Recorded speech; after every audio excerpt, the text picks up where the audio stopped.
l'émission scientifique de Toxin, Alexandre Pugnage d'Aproval. Chers amis auditeurs, bonjour et bienvenue pour une nouvelle édition de votre émission de curiosité scientifique sur Toxin Plus. Merci à tous de nous suivre. Avant de commencer cette émission, je voudrais dédier cette émission à vous tous, chers amis auditeurs de Toxin, parce que, comme vous le savez, c'est vous qui nous faites vivre, mais plus encore, vous venez nous voir dans la rue, au restaurant, nous saluer, nous dire des petits mots gentils, et c'est extrêmement agréable. Et en particulier, je voudrais saluer Eric, un de nos auditeurs, parce que c'est lui qui m'a donné l'idée de cette émission. Donc n'hésitez pas, envoyez-nous des messages, dites-nous qui vous voulez qu'on reçoive, quel sujet vous intéresse, on vous écoute. Et c'est, moi je suis ravi, je remercie Eric parce que je ne connaissais pas notre invité du jour, c'est-à-dire Howard Crowhurst. Si je prononce bien, bonjour cher monsieur. Bonjour. Et que j'ai découvert avec un immense plaisir pour ce livre, notamment que je vous montre, chers amis, Mégalithes, principe de la première architecture monumentale du monde, aux éditions Epistéméa. Et pour un film, accessible sur YouTube, Mégalithes, un monde oublié, qui va servir un peu de fil rouge à cette émission. Et comme vous l'avez compris, Howard Crowhurst s'intéresse aux mégalithes, c'est-à-dire ce qu'on appelle chez nous aux menhirs, mais particulièrement à leur alignement et au sens que cela peut avoir. Et je vais lui céder tout de suite la parole. Cher monsieur Crowhurst, vous nous parlez de Bretagne directement, comme vous m'avez dit juste avant cette émission, où vous habitez, et donc tout près de Carnac. Est-ce bien ça? Oui, c'est ça, oui. Je suis venu ici en 1985. Donc, ça fait il y a 41 ans. Et je suis là depuis, voilà, à étudier, entre autres, mais à étudier les mégalithes de la région. Alors, entre autres, parce que nous, Français, nous connaissons, en tout cas, pour ceux qui ont un petit peu de curiosité, ce qui est le cas des auditeurs de Toxin, et en particulier de cette émission de curiosité scientifique, nous connaissons ces fameux alignements. On découvre dans votre film que l'un des plus fameux magazines du monde, je crois que c'est le Time, a classé le site de Karnak comme le plus énigmatique du monde. National Geographic Magazine. Excusez-moi, pardon, National Geographic. Voilà. On a l'impression de les connaître, ces sites, parce qu'on les a toujours vus, parce qu'on s'y est promené, enfant ou plus tard. Moi, j'y suis retourné il n'y a pas très longtemps avec mes propres enfants. C'est vrai que c'est magnifique, mais vous pensez en fait qu'ils cachent quelque chose, ces fameux mégalithes. Est-ce que vous pouvez déjà peut-être nous dire comment vous est venu l'intérêt pour ces structures, nous dire un peu comme ça de premier abord ce que c'est, et ensuite quelles sont les premières étapes d'une recherche? Quelle a été votre démarche en fait de recherche sur ces sites, et peut-être comment vous avez découvert d'autres sites à travers le monde, et ensuite on regardera le premier extrait si vous voulez bien. Oui, j'ai découvert les monuments mégalithiques quand je suis arrivé dans la région. Je suis pas venu pour ça, je suis venu pour le travail. Et quand j'ai vu les alignements mégalithiques, j'avais entendu parler de Karnak, mais sans que c'était pas comme les pyramides, ou c'était quelque chose de plutôt petit. Quand j'ai vu les alignements, j'ai été vraiment très surpris de voir que il y avait cette architecture, ces monuments qui étaient partout sur le territoire ici, et qu'il n'y avait pas réellement d'explication concernant le but, la raison d'être de ces monuments. Que ces monuments sont très anciens, puisque le tumulus Saint-Michel à Karnak est daté d'environ 5000 ans avant Jésus-Christ. Récemment, en décembre 2025, on a découvert un mur mégalithique sous l'eau au large de l'île de Sein, sur la pointe du Finistère, qui c'est, je crois, à 7-8 mètres sous l'eau. Et donc, il date de 5008 avant Jésus-Christ. C'est un mur de 120 mètres de long, fait de mégalithes, voilà, et qui est large à la base, de 20 mètres de large à la base. Et donc, il y avait en effet des activités très importantes ici, il y a très longtemps. Et c'est quand même un peu mystérieux. C'est pour ça National Geographic Magazine avait fait un numéro, les 100 sites les plus mystérieux au monde, et ils avaient passé Karnak numéro 1, parce qu'en réalité, il n'y a pas vraiment d'explication. Il n'y a pas d'explication de données officiellement sur le pourquoi de ces choses. On donne vaguement des sortes de trucs religieux, ça serait des allées processionnelles, mais en fait, c'est juste des hypothèses, de l'imaginaire. Il n'y a aucune espèce de données archéologiques, il n'y a pas eu de tombes ou de choses trouvées dans les alignements de Karnak, il n'y a pas de cavités, il y a des menhirs érigés en ligne comme ça, qui vont faire un total à Karnak de 4 kilomètres. Mais il y en a plein d'autres ailleurs. Il y a différentes séries d'alignements, pas seulement ceux appelés les alignements de Karnak, mais il y en a d'autres dans la région. Et voilà, moi, mon intérêt s'est levé. Moi, j'ai fait les maths, j'étais matheux, et donc les matheux, ce qu'ils aiment, c'est résoudre des énigmes, résoudre des problèmes, trouver des solutions. Et quand j'ai vu ces alignements, c'est évident que ça avait un sens. C'était évident pour moi, tout de suite, que ça n'avait pas juste été fait au hasard, qu'il y avait une organisation, une orientation. Et donc, j'ai commencé à m'y intéresser et assez rapidement, au fait, à me passionner. C'est devenu assez rapidement un élément central, au fait, dans ma vie. Alors, avant de regarder l'extrait, cher monsieur, on va peut-être faire un petit point de vocabulaire, parce qu'on a parlé de mégalithes. Donc, des mégalithes, donc lithes, ce sont des pierres. Donc, des mégalithes, ce sont tout simplement des très grosses pierres. C'est les grosses pierres, voilà. Vous avez parlé de menhir. Alors, on connaît menhir, mais est-ce que vous pouvez nous dire ce que ça veut dire? Ça vient du breton. Ir veut dire dresser, et men, c'est la pierre. Donc, c'est des pierres dressées. Donc, tout simplement des pierres dressées. Et alors, ça semble être connu maintenant, mais on va le redire, ça va mieux en le disant. On sait aujourd'hui que ces menhirs, ces pierres dressées, ces grosses pierres, bon, donc déjà, sont bien des pierres dressées, c'est bien artificiel, c'est l'homme ou en tout cas quelque chose d'intelligent qui a fait ça. Il y a une intelligence derrière, il y a un schéma, et on sait que ce ne sont pas, a priori, ce ne sont pas les Celtes qui ont fait ça. On a pu penser longtemps que c'était les Gaulois, ceux qu'on appelle les Gaulois, et contrairement à l'image d'Épinal, notamment véhiculée par Astérix chez nous, ce ne sont pas les Gaulois qui ont érigé ces menhirs. C'est antérieur. Oui, c'est-à-dire, j'ai donné les datations 5000 avant Jésus-Christ, 5008 pour la dernière découverte. Les Celtes sont arrivés vers moins 1000, je crois, dans la région. Donc, on est des milliers d'années avant les Celtes. Et ces datations sont démontrées dans de nombreuses situations. Donc, non, les Celtes n'avaient rien à voir avec la construction. Les Celtes ont dû les découvrir. Quand les Celtes sont arrivés, ils ont dû découvrir ces incroyables monuments. Maintenant,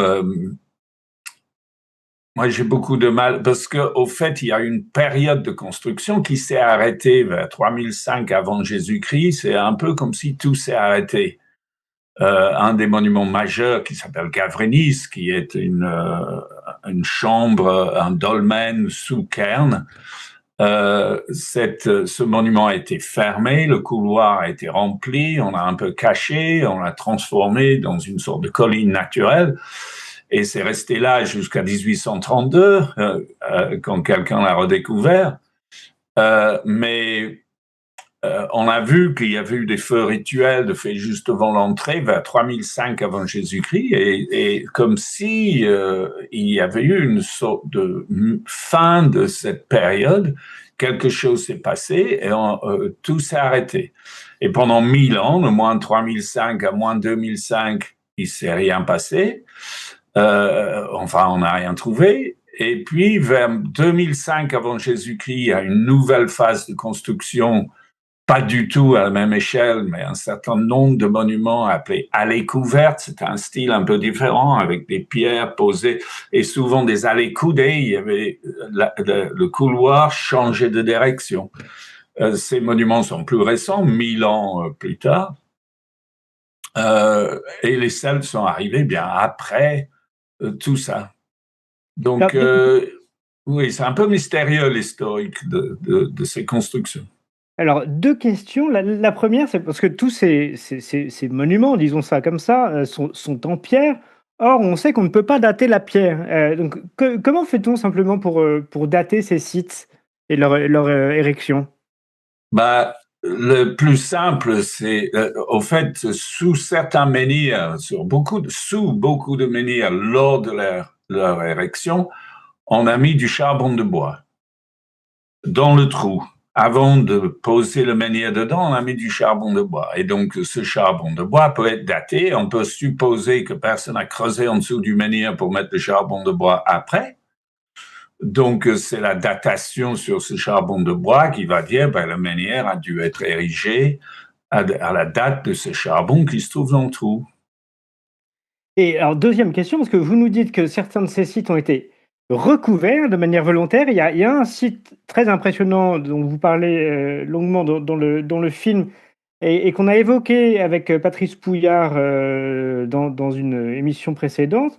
C'est un site en Turquie qui s'appelle Göbekli Tepe et qui, de la même manière, a été recouvert de manière artificielle. Donc, c'est totalement caché à la vue, recouvert de pierre, et ensuite avec un tumulus, mais qui a préservé intégralement le site en dessous, donc de la destruction.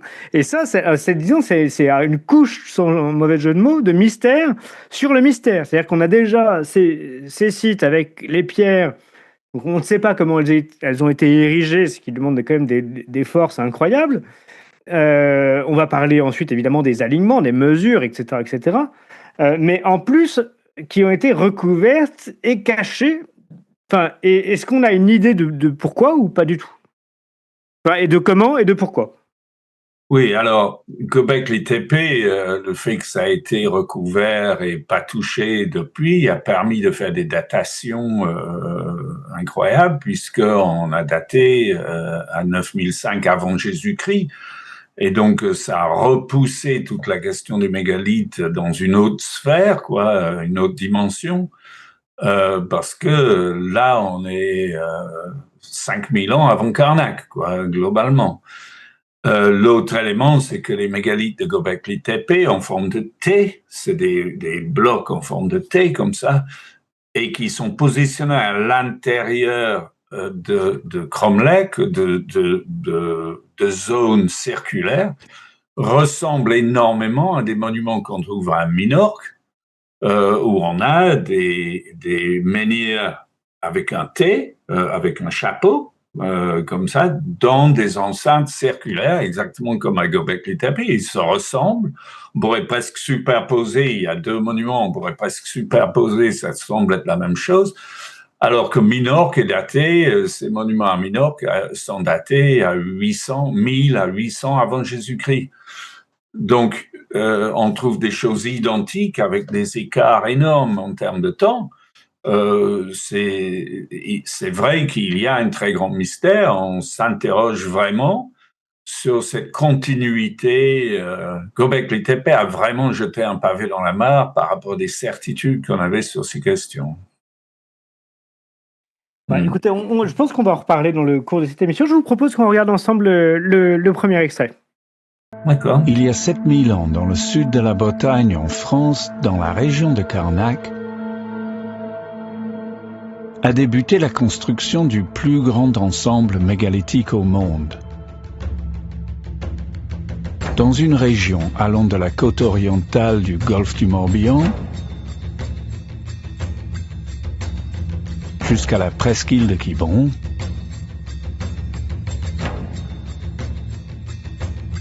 sur un territoire d'environ 200 km², on trouve encore 6 grands alignements de pierres et plusieurs restes de petits alignements. 7 tumuli massifs. au moins 10 cromlechs ou cercles de pierre. 2 enceintes quadrilatérales. Plus de 200 dolmens, dont 5 contiennent de nombreuses gravures et beaucoup qui ont encore leur cairn. Et enfin d'innombrables menhirs ou pierres dressées, isolées.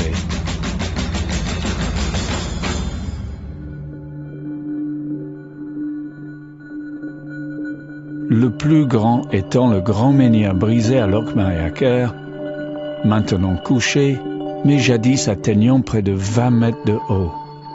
D'autres, toujours debout à Cair 0, mesurent 6,5 mètres. Ces alignements de Cair 0 à Erdeven sont composés de 9 lignes de menhirs orientées exactement sur l'axe est-ouest. Et même si certains d'entre eux ont été détruits parce qu'une route a été construite à travers, leur orientation reste évidente. Il y a tellement de mégalithes dans cette région que beaucoup ont été abandonnés.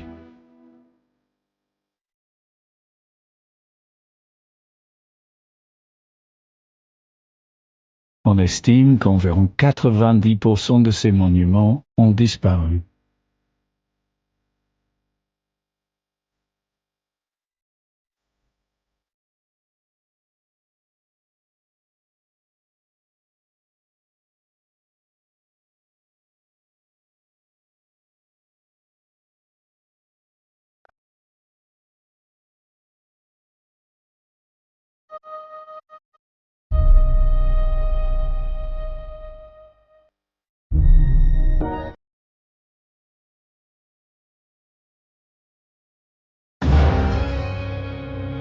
Les premiers dessins et gravures des sites donnent une toute autre impression, avec une visibilité à perte de vue, des mégalithes omniprésents dans le paysage.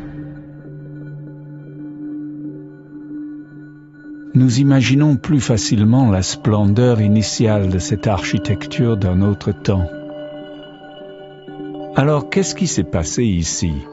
Pourquoi des centaines de milliers de tonnes de pierre ont été extraites et transportées pour former des lignes, des courbes, des chambres et des collines? À quoi ça sert? Alors, un très bel extrait, ce que je disais à l'instant, c'est que il y a deux choses qui frappent, et après je vous laisserai répondre peut-être à vos propres questions, cher Howard Crowhurst. Déjà, c'est la beauté. C'est extrêmement beau. En plus, bon, c'est la Bretagne, c'est magnifique. Donc, je dis, hein, chers amis auditeurs, nous avons la chance d'avoir un pays splendide.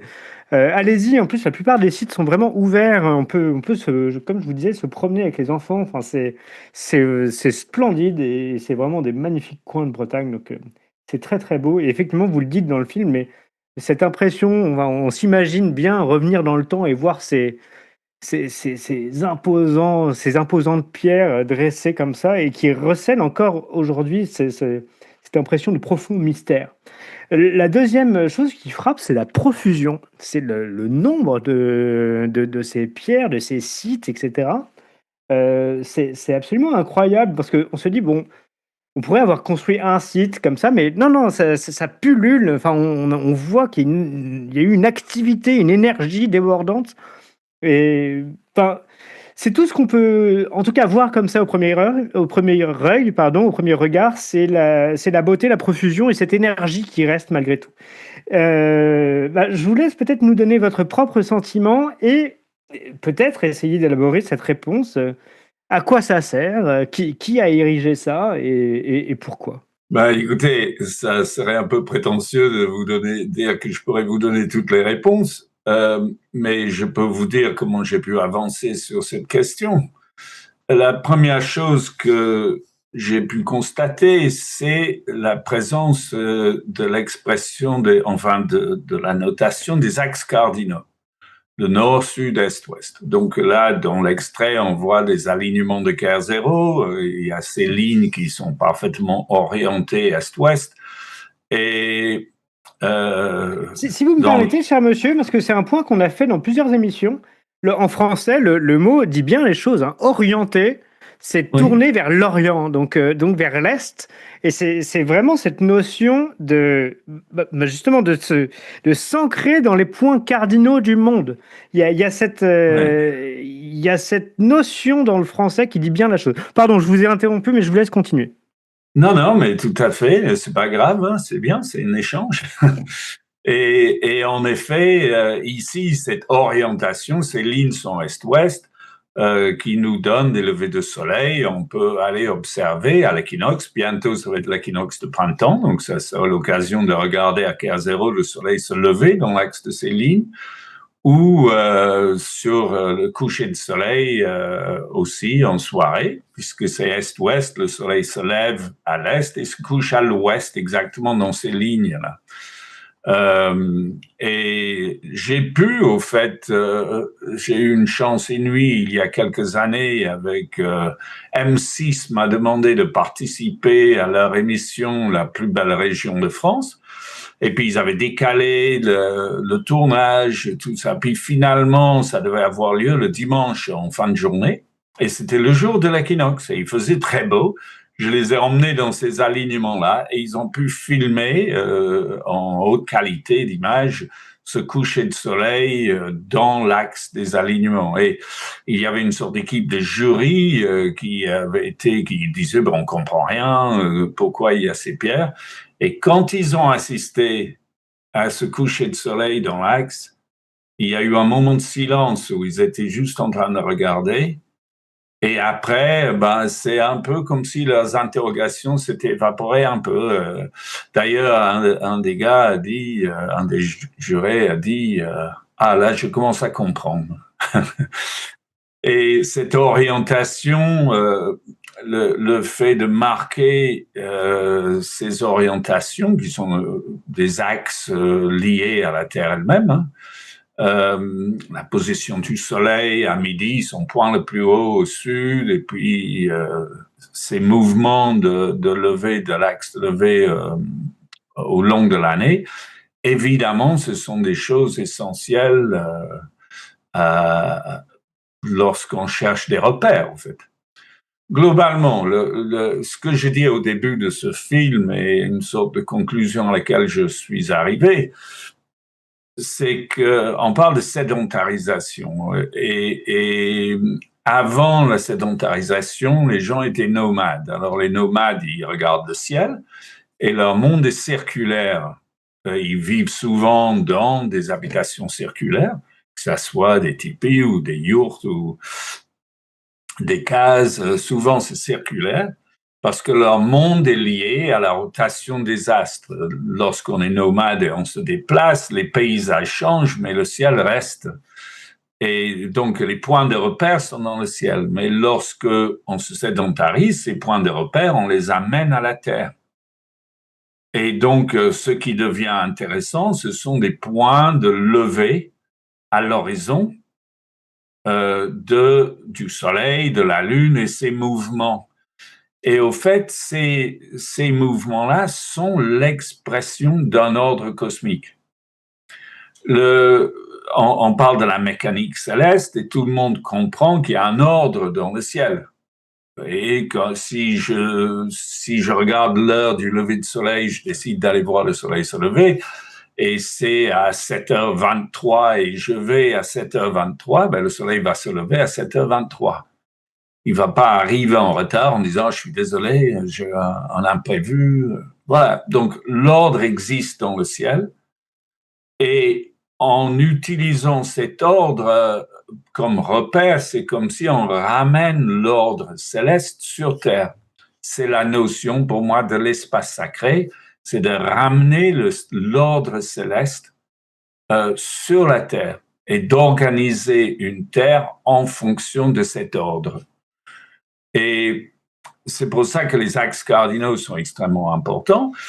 Et là, on peut voir clairement que des bâtisseurs de mégalithes structurés avec ces axes cardinaux. On voit ces alignements de K0, c'est un petit bout qui est est-ouest, mais si on suit cette ligne est-ouest sur le parallèle, on tombe sur différents monuments et notamment carrément je ne sais plus combien exactement, à 18 km, il y a un gigantesque tumulus, le tumulus de Carnot sur Bono, ce tumulus est exactement dans l'alignement de ces pierres, 18 km plus loin. Autrement, il y a d'autres tumuli, le tumulus de Cruquigny et le tumulus Saint-Michel sont deux tumulus à Carnac, et ils sont parfaitement nord-sud l'un de l'autre. Donc, ils structurent le paysage avec des axes est-ouest et nord-sud. Et là-dedans, après, il y a le mouvement du soleil le long de l'année. Et ce que je mets en évidence dans le film, c'est le fait que à la latitude de Carnac, à l'époque de construction, le soleil traçait une forme géométrique par ses levées et couchers solaires à ses positions extrêmes. Donc, à l'équinoxe, le soleil se lève à l'ex-est-ouest, mais après, au solstice d'été, le soleil se lève beaucoup plus au nord et fait un très long chemin pour passer au sud avant de se coucher plus au nord. C'est pour ça que les jours sont plus longs, parce que le soleil a beaucoup plus de chemin à faire. Et ces extrêmes positions correspondent ici à la latitude de Carnac, correspondaient exactement à la latitude de Carnac il y a 4500 ans, à ce triangle 3, 4, 5, le premier triangle de Pythagore, est la façon la plus simple de tracer l'angle droit. Donc, globalement, qu'est-ce que ça veut dire? Attendez, Howard Crowers, parce qu'il y a beaucoup de choses dans ce que vous dites. On va reprendre, parce que là, vous prenez déjà cette question d'alignement et notamment de référence du mouvement des astres et notamment du Soleil. Et ça, vous lui donnez un nom qui est intéressant, qu'on pourrait creuser, c'est l'astrogéométrie. Astrogéométrie, oui. Vous pourrez peut-être nous dire un mot de ça. Deuxième question, parce qu'on a bien compris donc, que ces ensembles mégalithiques sont orientés donc, soit dans le sens du lever et du coucher du soleil, ou indiquent le nord et le sud. En tout cas, forment un repère, un axe cardinal, comme ça, un référentiel cardinal, pardon, sur Terre, donc avec ces 4 axes comme ça. Simplement, il y a une question qui se pose, c'est qu'on comprend bien qu'un alignement comme ça puisse nous donner un axe nord-sud, est-ouest, mais ça n'explique pas la profusion, c'est-à-dire pourquoi autant de pierres alignées, pourquoi des répétitions comme ça dans le sol, parce que j'ai envie de vous dire, il suffit de quelques pierres pour qu'on ait un alignement. Là, on a une profusion énorme, c'est une débauche comme ça d'énergie et... Donc, on a l'impression qu'il n'y a pas que ça. Alors, est-ce que vous pouvez nous dire peut-être un mot de l'astrogéométrie et un mot sur cette profusion, et on reviendra sur le triangle, le rectangle juste après, si vous voulez bien. Oui, si vous voulez. Donc, l'astrogéométrie, c'est un terme que je mets en avant, qui est lié au fait qu'il y a une géométrie liée aux astres, donc à des latitudes spécifiques.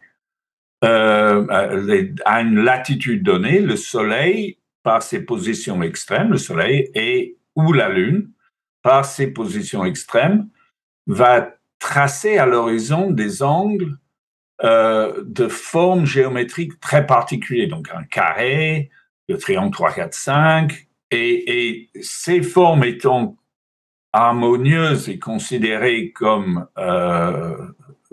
intrinsèquement belles, elles sont à la base de l'espace sacré. On reviendra sur le 3, 4, 5, mais c'est très lié à cette question d'astrogéométrie. Au fait, la science, jusqu'au XVe siècle, était basée sur ce qu'on appelait le quadrivium. Sur la cathédrale de Chartres, sur la façade de la cathédrale de Chartres, il y a le quadrivium qui a représenté les 4 matières qui étaient les nombres ou l'arithmétique, la géométrie, la musique ou l'harmonie et l'astronomie. C'était les 4 matières. Et astrogéométrie, c'est 2 de ces matières, c'est l'astronomie et la géométrie, et le lien qui se fait entre ces 2 matières de l'ancienne science. Donc, le principe réel, c'est ça, c'est comment un lieu peut être relié à la Terre et pourquoi certains lieux sont considérés comme sacrés et d'autres pas. Et ça introduit la deuxième partie ou la deuxième question, pourquoi telle profusion? C'est à partir du moment que cette latitude ici à Karnak est perçue comme une latitude sacrée, et ben du coup, il se passe des choses. Vous êtes en région parisienne, je pourrais dire, mais pourquoi il y a autant de bâtiments là-bas? Pourquoi il y a toutes ces constructions dans la région parisienne? Pourquoi tout le monde s'est concentré là? Et qu'est-ce qu'il en restera dans 7000 ans de toute cette organisation avec les Champs-Élysées? Qu'est-ce qui restera de ça? Eh ben, il semble assez clair que Karnak devait être un peu une capitale de la préhistoire. Il devait y avoir énormément d'activités qui se déroulaient ici. Ce qui est très bizarre, c'est qu'on ne trouve pas d'habitation. Donc, on n'a pas de traces d'habitation des gens sur place ici dans la région de Karnak. On en trouve à 1 ou 2 heures de voiture à distance, mais dans la région de Karnak, il n'y a pas de traces. Alors que si on imagine que c'est des gens avec des rondins, des cordes qui tiraient des trucs, eh ben, on devrait avoir des milliers de personnes. Donc là, il y a une énigme. Le niveau de la mer est monté, peut-être les habitations étaient plus bas et les gens vivaient au bord de l'eau et c'est remonté. Mais ça semble peu probable parce qu'on a trouvé des traces d'habitation mésolithique, ce qui précède la période mégalithique, sur la rive au sud de Quiberon. Et c'est des petites communautés, quoi. On n'a pas trouvé des traces des nombres de milliers de personnes, etc. Donc, ce que je dis dans mon livre, c'est que si ces gens venaient d'ailleurs, ils ont bien nettoyé leur pique-nique avant de partir. Mais parce qu'il me semble que c'est le cas aussi dans le site dont on a déjà parlé de Göbekli Tepe. On retrouve ces sites au milieu de nulle part, en quelque sorte, comme si pareil, on ne trouve pas de traces d'habitat, de foyer, etc. En revanche, on a ces sites très complexes, comme ça. Enfin, oui, je dis au milieu de nulle part, mais parce que je ne vois pas tellement quoi dire d'autre, sans qu'on trouve. Alors que, par exemple, autour des pyramides en Égypte, bien connues, on trouve des habitats. Il y a des cités, il y a des choses, etc. Donc, on peut imaginer la masse humaine qui a été nécessaire pour ériger ces monuments, habiter sur place. Et là, ce que vous nous dites, c'est que on a trace de ces monuments, mais on n'a pas de trace de la population qui les a érigés, quoi. C'est ça. Oui, complètement, c'est exactement ça. Alors, on ne trouve pas vraiment d'ossements dans la région. On dit que le sol est très acide et donc ça mange les ossements. On a trouvé sur l'île de Teviek, au large de la presqu'île de Quiberon, dans un milieu plus calcaire, donc c'est du sable, je crois, qui a été mis là. Et là, il y avait une trentaine de squelettes conservés. Et on trouve des représentations de ça, de cette sorte de tombe collective au musée de Karnak. Mais c'est très peu d'exemples. Alors que on peut imaginer qu'il aurait fallu quand même beaucoup de gens. Alors, un argument est de dire, mais ça s'est fait sur 1500 ans. Donc, il pouvait avoir pas trop de monde, mais sur une très longue durée. OK. Mais pour les très grosses pierres, comme le grand menhir de l'Orkmariaker, qui fait 350 tonnes, et qui est dans une pierre, c'est de l'orthogneiss, donc c'est pas une pierre locale, c'est pas une pierre qui existe sur la presqu'île de l'Orkmariaker. Donc, la carrière la plus proche de orthogneiss doit être à 12 km à vol d'oiseau. Et ben, pour cette pierre seule, et il est sur un point haut, il est sur un point haut, et il a dû obligatoirement passer par une descente dans une vallée, une remontée, quelle que soit la source de la carrière, il y a dû avoir une remontée. Et l'estimation, c'est qu'il faudrait 3000 hommes pendant 3 mois pour faire la montée de cette pierre jusqu'au point où il se trouve maintenant. Mais qui finançait? Et oui, mais c'est exactement la question que j'allais vous poser. Ça pose un problème économique, cette histoire, parce que on sait que ce type d'installation qui n'ont pas l'air, mais on n'en sait rien, qui n'ont pas l'air comme ça essentiel à la survie. On n'a pas l'impression que ça ait une utilité pour générer un abri, de la chaleur, de la nourriture, etc., etc. Donc c'est entre guillemets du superflu. Alors, on connaît. Pour notre société. Oui, mais notre société est orientée d'une certaine façon. Je vous donne un exemple. On a plus récemment, en Europe, on a eu le Moyen-Âge, à peu près 1000 ans. Le Moyen-Âge, le superflu, entre guillemets, c'était l'essentiel, c'était la question religieuse. On a érigé des cathédrales, des abbayes, etc., qui restent partout en Europe, mais, entre guillemets, c'était le superflu économique. Une fois qu'on avait nourri la population, on pouvait dégager des marges pour construire des cathédrales. Et restent les cathédrales, mais on a aussi les traces de ces populations qui ont vécu partout en Europe. Et là, on a les traces des monuments, mais on n'a pas les traces des populations, alors que malgré tout, il a fallu consacrer un temps et une énergie incroyables à ces réalisations. Oui.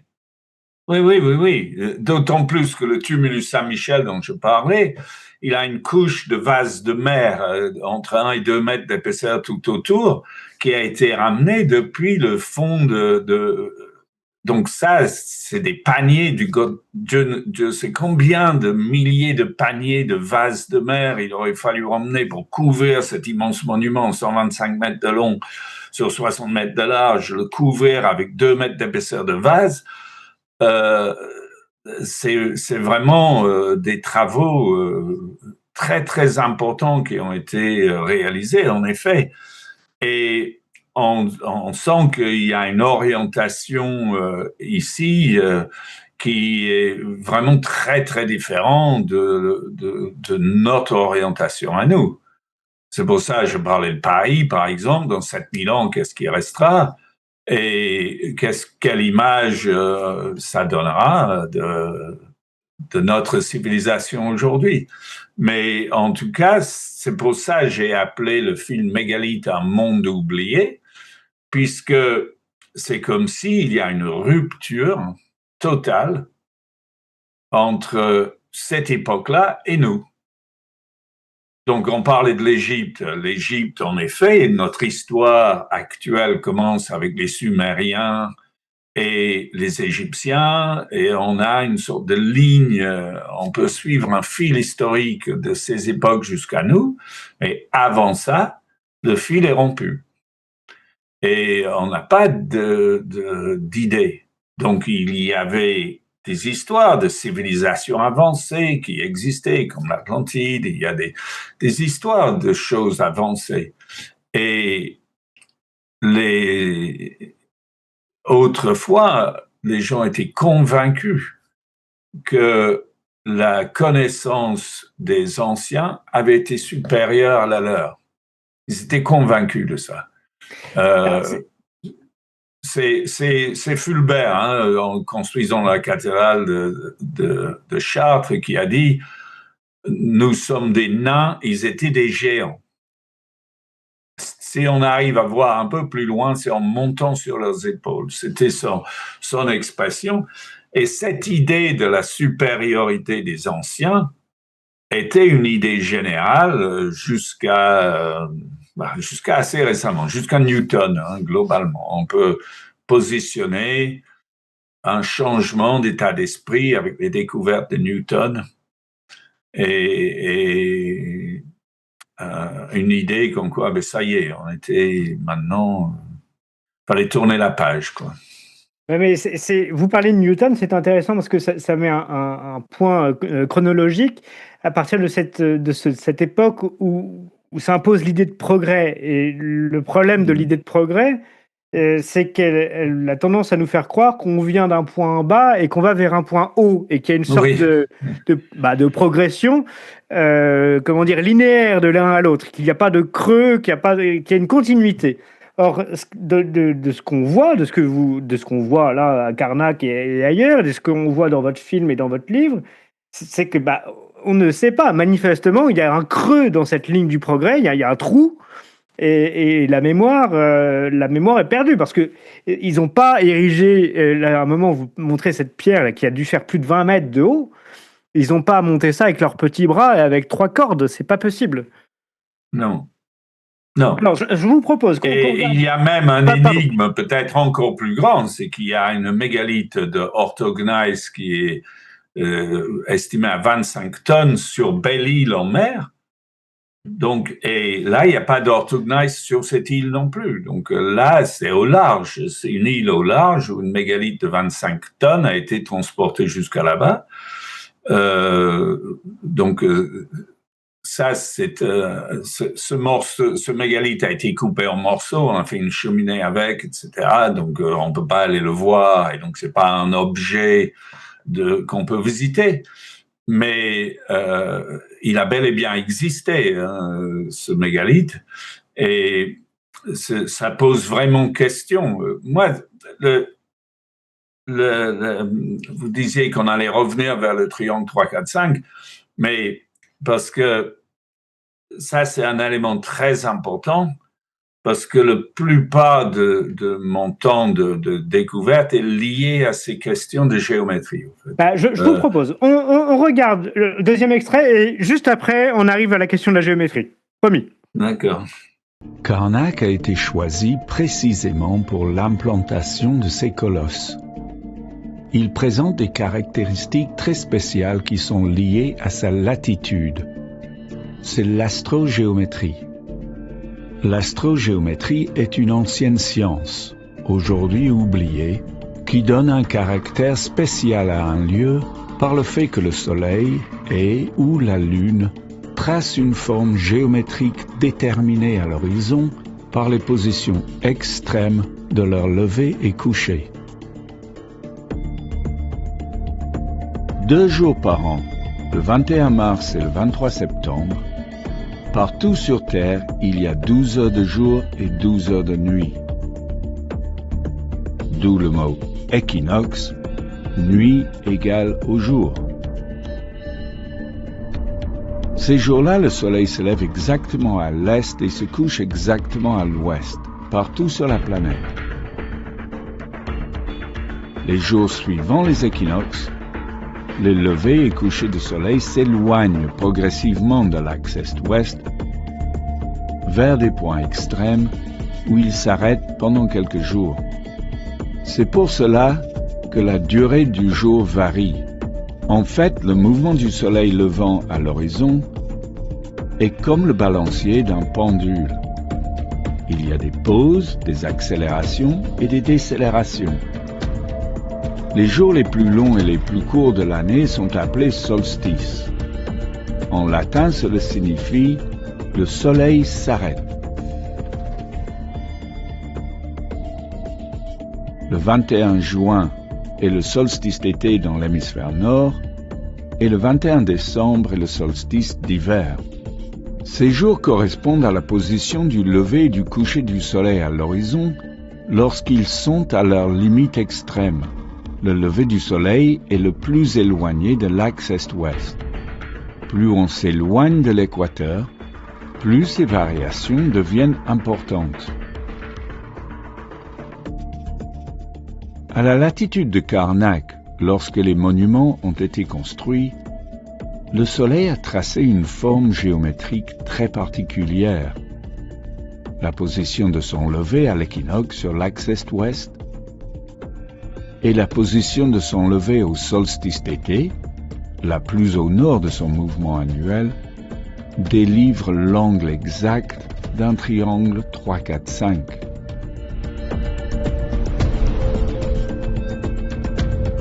Aussi incroyable que cela puisse paraître, les constructeurs de mégalithes devaient le savoir. Ils ont utilisé ce fait pour déterminer les axes cardinaux. Ils ont dû choisir la latitude de Karnak à dessein. Ils ont délibérément implanté ici la première architecture monumentale à grande échelle de l'humanité. Et personne ne semble en parler, à part quelques rares exceptions. Oui, de retour dans le studio virtuel de Toxin, en présence de Howard Crowhurst. Nous venons de voir un extrait du film Mégalithe, Un monde oublié, extrait qui fait le lien justement donc, entre ciel et terre. Vous nous l'avez dit en introduction, le ciel se regarde comme un élément circulaire, la terre se regarde comme un élément quadrillé, donc avec quatre angles, où l'angle droit est roi, alors que nous sommes dans le circulaire dans le ciel. Et justement, on fait ce lien là, vous faites ce lien dans cet extrait entre le ciel, la terre, et justement ce fameux triangle 3, 4, 5 dont vous vouliez parler, voilà, et qui trouve à la fois ses références dans le ciel et sur terre. Fameux triangle, parce que c'est le triangle de Pythagore qu'on a tous appris à l'école. 3, 4, 5, c'est le triangle rectangle de base. Un petit côté de 3, un moyen côté de 4, une hypoténuse de 5, et ça nous donne un triangle rectangle avec donc le fameux angle droit et la somme des carrés d'un côté qui donne le carré de l'autre côté, comme on a tous appris. Mhm. Oui. Vous voulez continuer? Non, je vous en prie, pardon. Alors, ce lien peut-être justement entre le ciel et la terre, ce triangle donc en 3 dimensions et cette terre avec ses 4 dimensions, et ce triangle rectangle, ce fameux triangle de Pythagore qu'on retrouve 3, 4, 5. Alors, moi, je vais vous poser une question, parce que on le retrouve partout, ce triangle 3, 4, 5. On le retrouve en Égypte également, vraiment dans les constructions de base. Vous pourrez dire, mais oui, mais en fait, c'est tout simple, c'est parce que c'est très très simple de construire avec un triangle 3, 4, 5. Il suffit que je prenne une corde avec 12 espacements de même distance, avec 2 copains, hop, je tire la corde comme ça, je l'enroule autour d'un piquet, et pouf, je peux faire avec mon 3, 4, 5, mon triangle rectangle, comme ça j'ai un angle droit, et je peux bâtir droit sans trop de problèmes. Alors, est-ce que c'est une pure raison comme ça pratique? Est-ce que c'est aussi ça? Et est-ce que ça nous dit plus que ça? Ben justement, là, c'est exactement la bonne introduction pour ce que je veux dire, parce que OK, le triangle 3, 4, 5 permet de déterminer un angle droit. Parfait. C'est le plus simple des méthodes. C'est encore utilisé aujourd'hui quand les lasers sont en panne sur les chantiers. Donc, mais à la latitude de Karnak, quand le soleil se couche au solstice, à son point le plus au nord, je trouve cet axe du solstice. Je pose le triangle 3, 4, 5 avec le côté 5 orienté sur le solstice et je retrouve le nord-sud et l'est-ouest. Comprenez? Non, mais Il n'y a qu'à la latitude de Karnak que ça marche. C'est incroyable. Donc, je peux trouver l'axe nord-sud exact et l'axe est-ouest exact si je suis à une latitude où le solstice est exactement à l'angle d'un triangle 3, 4, 5. Donc, ça devient la base d'une simplicité, en quelque sorte, de construction et orientée par rapport aux axes cardinaux. Donc, ce que vous voulez dire, c'est que bon, nous avons un triangle très simple, le triangle 3, 4, 5, le triangle de Pythagore, qu'on utilise tout le temps parce qu'il est simple. Mais en même temps, il est harmonieux. Et en même temps, ce site de Karnak apparemment a été choisi parce qu'à cet endroit-là, on retrouve l'angle de ce triangle qu'on ne retrouve à aucune autre latitude. Il n'y a qu'à cette latitude-là qu'on la trouve. Exactement. Donc, votre idée, en tout cas, c'est que ce site a été choisi à dessein. Oui. J'ai envie de dire à dessein pour ce dessin-là, dans les deux sens du mot dessin, quoi. Pour former ce dessin de triangle 3, 4, 5, de triangle de Pythagore. C'est ça. C'est ça. C'est incroyable. Et que les gens sont venus, au fait. C'est pas des locaux, quoi. Oui, c'est une démarche, ça a été fait à dessein. Alors, C'est ça. Et donc, cette idée, ce que je voulais vous dire, c'est oui, je vous en prie. que cette idée m'a emmené à voir que la même chose est faite à d'autres endroits très importants sur Terre. Si on prend Karnak en Égypte, qui par le plus grand des hasards a le même nom que Karnak en Bretagne, surtout qu'en breton, on l'écrit avec un K. Donc, si on prend ce site-là, au solstice d'hiver dernier, j'étais au temple de Karnak dans le sud de l'Égypte et j'ai vu le soleil se lever exactement dans l'axe du temple de Karnak, le grand temple de Karnak. Et ben, cette ligne à Karnak, dans le sud de l'Égypte, est exactement orientée sur la diagonale d'un double carré, 2 carrés placés côte à côte sur les axes cardinaux. La diagonale donne l'axe du solstice dans le temple de Karnak en Égypte. Donc, lorsque l'on sait que le petit angle d'un double carré, 26,56 degrés, c'est le petit angle d'un double carré. Si on double cet angle, ça fait 53,13 degrés, c'est l'angle d'un triangle 3, 4, 5. Ces deux formes sont liées par leurs angles. Attendez, on reprend Howard Crowhurst. Donc, à Karnak, Bretagne, on a l'angle du triangle 3, 4, 5. 3, 4, 5. À Karnak... Alors, je voudrais juste dire à ce sujet allez-y. Que ça a légèrement changé depuis l'époque de construction à cause du changement de l'inclinaison de l'axe de la Terre. Beaucoup de gens parlent de la précession des équinoxes. Et je voudrais dire ici que ça n'a rien à voir. La précession des équinoxes ne joue pas sur l'angle du lever ou du coucher du soleil ou de la lune. Ça ne joue pas là-dessus. Ce qui joue sur cet angle, c'est le changement de l'inclinaison, l'obliquité de la Terre. Et donc, depuis l'époque, la Terre est un peu moins penchée. Et donc, l'angle est un peu plus petit. Et donc, aujourd'hui... Pour comprendre, en gros, la Terre, c'est un peu comme une toupie qui tourne sur elle-même. Et là, ce dont vous parlez, c'est quand la toupie, par exemple, va plus vite, elle se recentre un peu comme ça. Tout le monde voit le globe avec l'axe penché. Ben, cet axe bouge très légèrement sur une période de 41 000 ans. L'angle de cet axe. Et ce changement-là varie légèrement l'angle. C'est-à-dire que les critiques de mon travail, ceux qui ne veulent pas s'ouvrir à cette question, disent si c'est vrai maintenant, ce n'était pas vrai à l'époque. Ou si c'était vrai à l'époque, ce n'est pas vrai maintenant. Ce qui, en quelque sorte, est vrai, sachant qu'à notre époque, on peut aller voir ces solstices et cette lumière qui rentre dans les monuments, ça a changé de 1 degré. Globalement, on n'est plus à l'angle exact d'un triangle 3, 4, 5, on est à peu près 1 degré de moins. Sauf que 1 degré, ça ne change rien pour la lumière qui rentre dans un couloir d'un dolmen, c'est-à-dire le phénomène est toujours visible, mais ce n'est pas exact.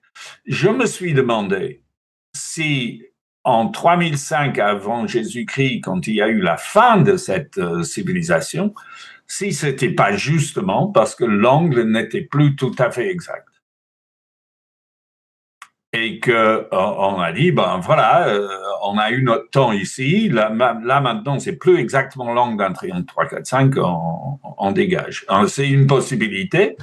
En tout cas, ce qui est très intéressant, c'est qu'on retrouve la même chose à Karnak en Égypte, mais cette fois-ci sur un double carré. Et au plateau de Gizeh, l'axe du lever du soleil au solstice correspond à un autre triangle de Pythagore, le 8, 15, 17. C'est un autre triangle de Pythagore qui donne l'exact angle du solstice en 3002 avant Jésus-Christ. Alors, petite question, est-ce qu'on sait ce que ça veut dire ou d'où viennent les mots Karnak en Bretagne et Karnak en Égypte? Est-ce qu'il y a un rapport de ces deux noms ou pas du tout? Alors ça, il y aurait des millions de théories là-dessus. Il n'y a pas de preuve de la chose. Le mot quart lui-même, ça veut dire dur, comme un cancre. C'est la même origine. Quart, c'est la pierre ou c'est la dureté. Mais c'est impossible de trouver un lien historique qui relie ces deux noms. Hein. Maintenant, les deux noms sont là. Hein. Alors, vous avez évoqué, avant qu'on regarde ce deuxième extrait, vous avez évoqué l'Atlantide. Quelqu'un a parlé de l'Atlantide, c'est Platon. Dans ses anciens, voilà, ses anciens récits. Et Platon parle, enfin, c'est ce que vous disiez, vous citiez Platon. Et Platon dit aussi une chose au frontispice de son école, c'est que nul n'entre ici s'il n'est géomètre. C'est un sujet. Pythagore, ça. Pythagore. Enfin, Pythagore, peut-être. Ouais. Mais cette phrase m'intéresse beaucoup parce que ça nous dit quelque chose sur sur ce qu'étaient les philosophes de l'époque. Ouais. Et la géométrie dit quelque chose d'autre. La géométrie, c'est la mesure de la Terre. Géo, c'est la Terre. Mhm. Métrie, c'est la mesure. Mais ça nous donne autre chose. C'est le mètre de la Terre. C'est cette mesure particulière de la Terre qu'est le mètre. Et le truc, c'est qu'on retrouve aussi ce fameux mètre. Alors, je ne m'attendais pas à le retrouver dans les mégalithes bretons et dans les alignements. Et il y a un chiffre, moi, ça m'a marqué. Alors, c'est dans l'alignement dont vous avez déjà parlé tout à l'heure du tumulus Saint-Michel à Locmariaquer. C'est un alignement de 5 carrés, si je me trompe bien, qui fait 5000 nautiques. Et vous m'arrêtez si je me trompe. Hein. Et cet alignement fait 9261 mètres pile. Et sans cette mesure, c'est 3 au cube fois 7 au cube. Donc des nombres premiers, entiers évidemment, premiers au cube multiplié et qui, l'un multiplié par l'autre, chacun au cube, par 12 et par 360, nous donne la taille en mètres de la circonférence de la Terre. Mhm. Enfin, quand même. Mais au mètre, au mètre près, c'est le cas de le dire, ce qui ferait entendre que le mètre est bien la mesure universelle. Moi, je tombe de ma chaise quand je vois des choses comme ça. Est-ce que vous avez un début d'explication? Qu'est-ce que vous pouvez nous dire de ces mesures-là? Ce que je peux dire, c'est que cette histoire du mètre, quand j'ai parlé pour la première fois de l'existence du mètre dans les mégalithes, tout le monde a pensé que j'étais cinglé. Pourquoi? Parce que on a appris autrement.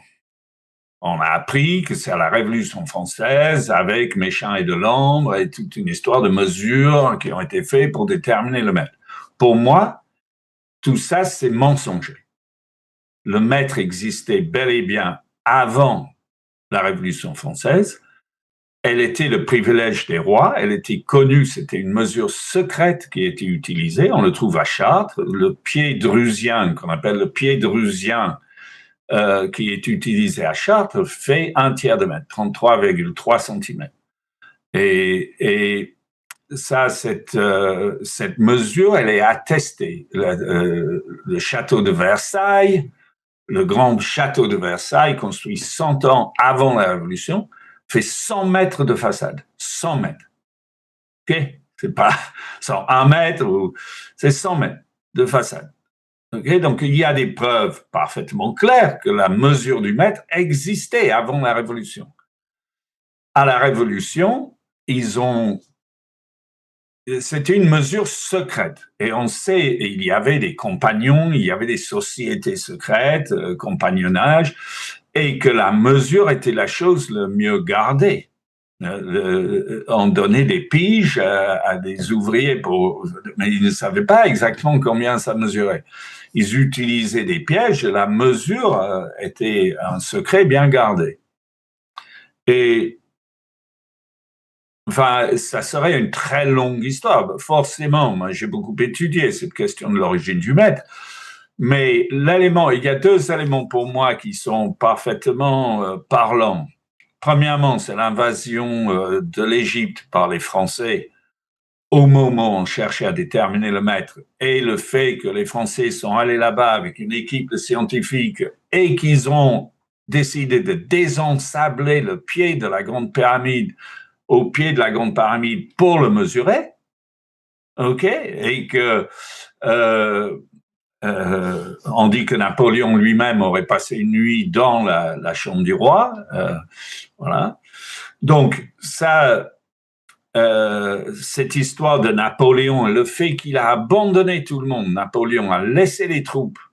D'ailleurs, le général qui a laissé la responsabilité s'est fait assassiner, mais il est revenu seul dans une frégate. Il a réussi à rejoindre Toulon et après il est remonté jusqu'à Paris et c'est quelques jours après qu'on a annoncé le maître, le maître définitif. Donc, si vous voulez, il y a l'histoire connue de Méchain et de Londres où ils auraient mesuré entre Barcelone et etc.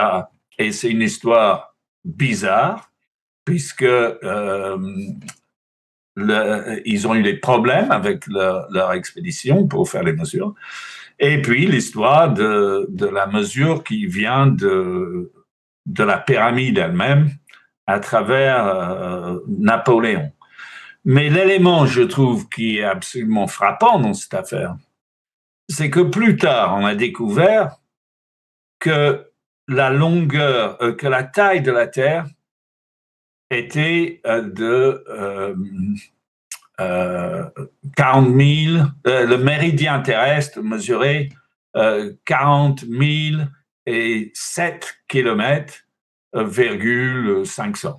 Okay? Donc, on voyait qu'il ne faisait pas 40 000 km parce qu'on a dit c'est la 10 millionième partie du quart du méridien terrestre. Donc, on a dit que le mètre était une division en 40 millions du méridien terrestre. Et plus tard, en 1840 ou 50, on a refait des choses. On a vu que le méridien terrestre mesurait 40 007,8 km. Alors, qu'est-ce qu'on a fait? On a changé la définition du mètre. On a gardé la mesure et on a changé la définition.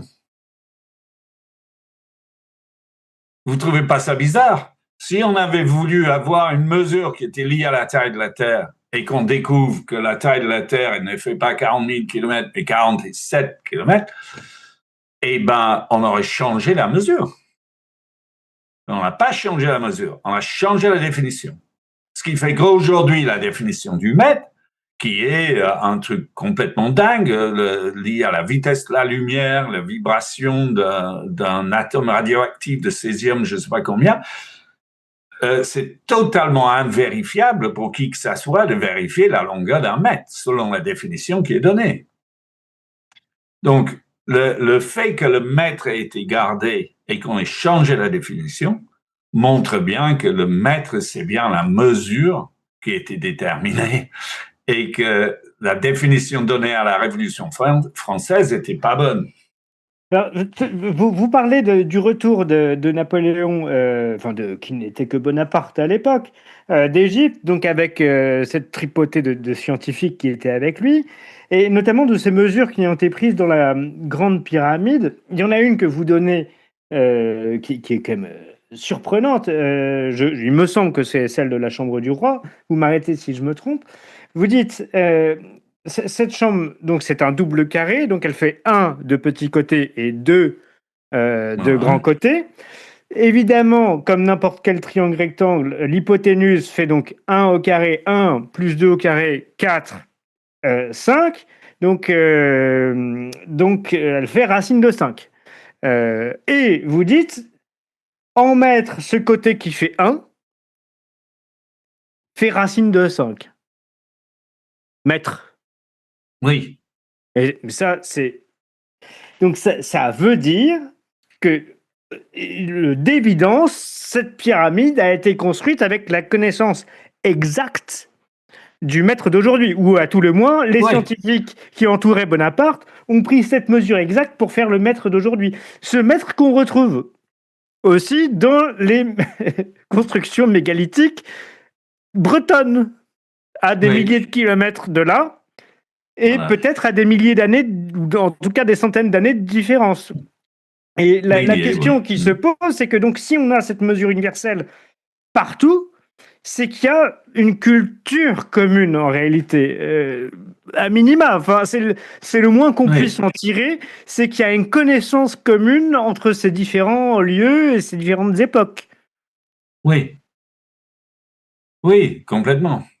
Parce qu'une mesure, ça peut pas être inventé, une mesure définie peut pas être inventée simultanément par synchronicité. C'est une convention. La mesure est une convention.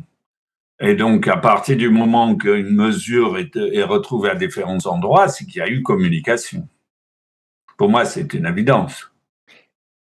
Alors, autre hypothèse que je vous soumets, c'est que le mètre, précisément, soit une mesure plus profonde, en quelque sorte, de la connaissance de la Terre, d'où cette insistance de ma part sur la géométrie, cette mesure de la Mhm. Terre, et qui serait en quelque sorte l'inverse de ce qu'on a connu avec les temps modernes.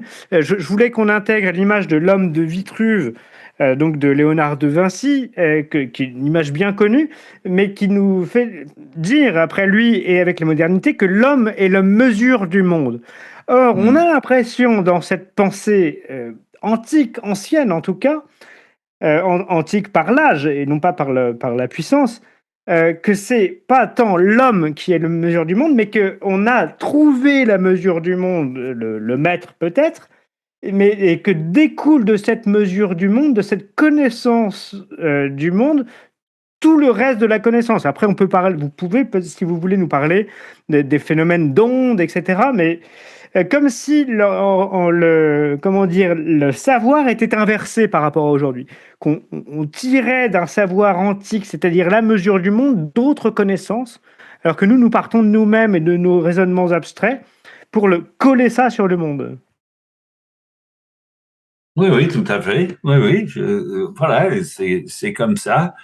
Le ciel était vu comme un livre à lire. Les rapports qu'il y avait entre les cycles révélaient des nombres et ces nombres étaient vus comme des messages. Aujourd'hui, on parle de numérologie comme quelque chose d'un peu bizarre, alors que Pythagore, son école, l'école de Pythagore, c'était des numérologues. Les nombres avaient une importance majeure. Et dans le quadrivium dont je parlais tout à l'heure, le premier élément de tout, c'est le nombre. Globalement, les quatre matières, les nombres, c'est la base de tout. La géométrie est vue comme le déploiement du nombre dans l'espace, l'harmonie ou la musique comme le déploiement du nombre dans le temps, avec le rythme et la vibration, et l'astronomie comme le déploiement du nombre dans le temps et dans l'espace. Et donc, par exemple, par l'étude de l'astronomie, on étudiait les cycles pour comprendre les lois du cosmos et comprendre la pensée de Dieu, globalement. C'est comme ça que c'était vu. Et la notion d'une révélation, quelque chose de révélé, si je prends le nombre 365,2422, le nombre de jours dans l'année, on peut dire que c'est un nombre révélé. Personne n'a inventé. C'est une comparaison de deux cycles. Okay? On compare le cycle de rotation de la Terre au moment où elle revient face au Soleil, et puis le nombre de ces systèmes-là qu'il faut, de ces rotations-là qu'il faut pour faire le tour de son orbite. Donc c'est pas un nombre inventé, c'est un nombre révélé. Et donc c'est pour ça que les anciens cherchaient à comprendre et non pas à dominer. Aujourd'hui, on parle de dominer son sujet. Il domine son sujet, comme s'il était au-dessus du sujet. Alors que dans le mot comprendre, si je je le dis en anglais, understand. Understand, ça veut dire je suis debout et je suis en dessous.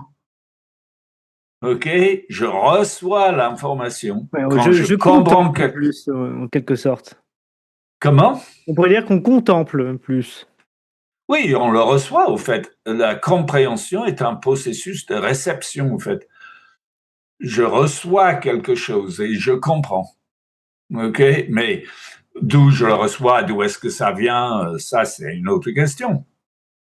Mais un vrai moment de compréhension est un moment d'humilité, pas un moment de domination. Je me retrouve face à quelque chose où tout d'un coup, je remarque la nature supérieure de la chose que j'ai compris. C'est vraiment quelque chose de très différent entre la science moderne et son désir de dominer le monde et la science ancienne et son désir de le comprendre.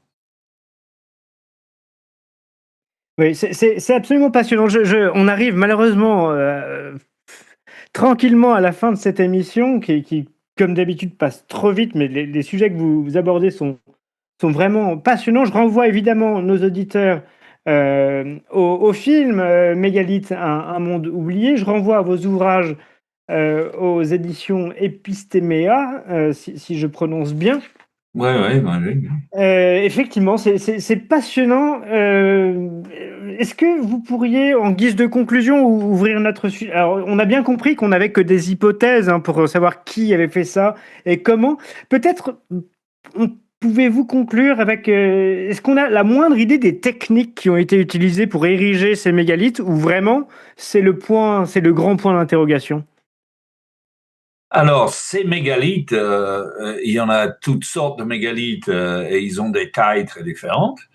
Là-dessus, je peux citer Jean-Pierre Mohen, qui est un archéologue qui était archéologue en chef du centre de Bougon, qui est un centre d'archéologie pratique où on pratique les choses et il faisait des expériences où les gens tiraient des blocs avec des cordes sur les rondins, etc.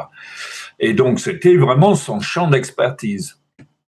Et une fois à la retraite, il a dit dans Science et Vie, un numéro spécial sur les mégalithes, il dit, en réalité, il n'y a aucune hypothèse sérieuse quant à la manière que les plus gros mégalithes ont été transportés. Parce que les géants, les très gros mégalithes en orthogneiss, 350 tonnes, il n'y a pas d'hypothèse en réalité. Alors, on va donner des hypothèses pour des blocs de 30 tonnes, et ensuite on va dire, voilà comment c'était fait. Mais ce qui est possible pour un bloc de 30 tonnes n'est pas possible nécessairement pour un bloc de 300 tonnes. Ce qui est possible dans un champ à plat n'est pas nécessairement possible dans une pente avec la traversée d'une rivière et une remontée de l'autre côté. Et vous, à titre personnel, vous risquez à une hypothèse ou vous préférez rester prudent?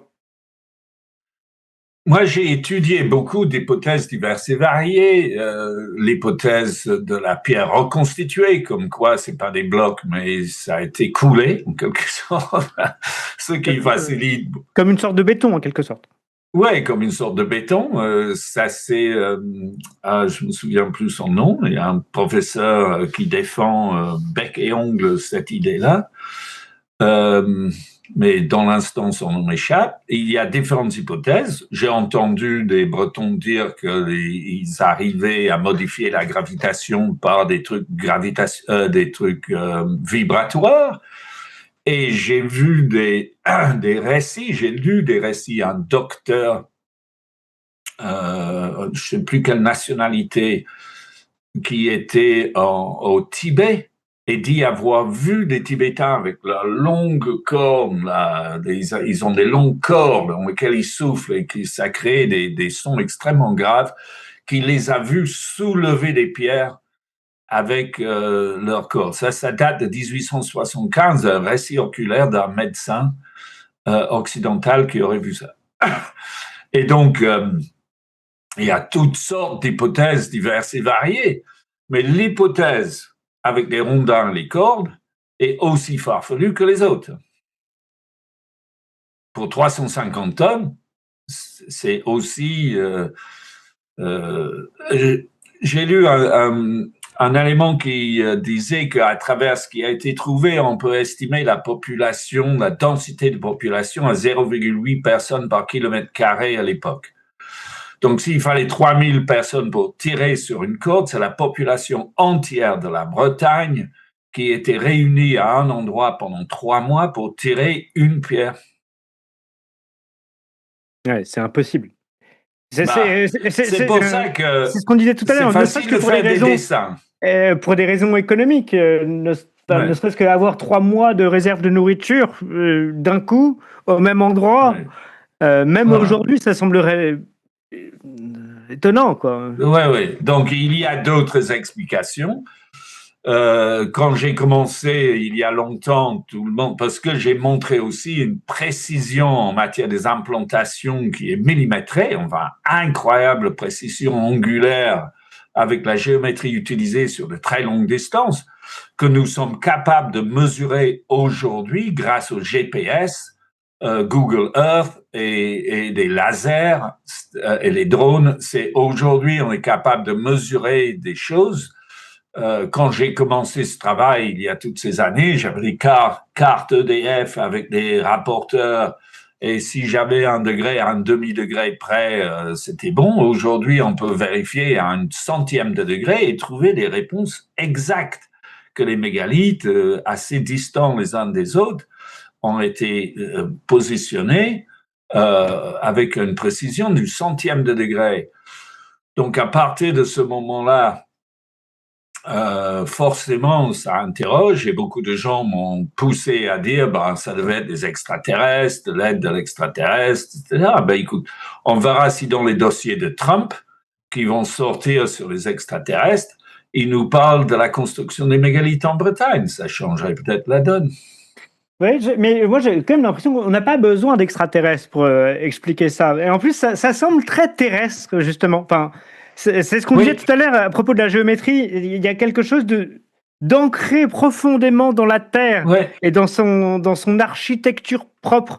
On a l'impression que c'est vraiment de chez nous, quoi.